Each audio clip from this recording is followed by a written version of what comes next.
بسم الله الرحمن الرحيم الحمد لله رب العالمين والصلاة والسلام على أشرف المرسلين سيدنا ومولانا محمد صلى الله عليه وسلم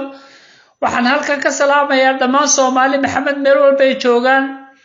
waxaan xagan doonayaa inaan ku duubo gabay aan ku soo dhaweynayo sanadka cusub insha Allah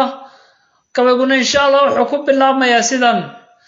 sanadii haw soo socda soo dhawow sanadkii tagayna sidaas uu ku dhamaadee saatir u doora khayrku ku sugan yahay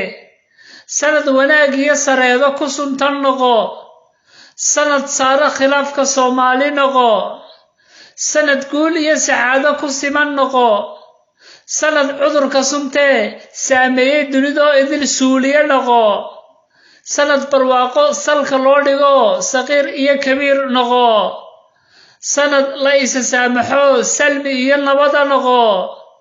sanad biyo silci ifko salaan wacan ku soo dhaweyna noqo sanad muslimku sareeyo islaamku ku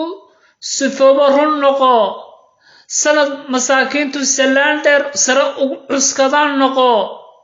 sanad cadaabtiisa mahariira caasiga laga xoreeyo noqo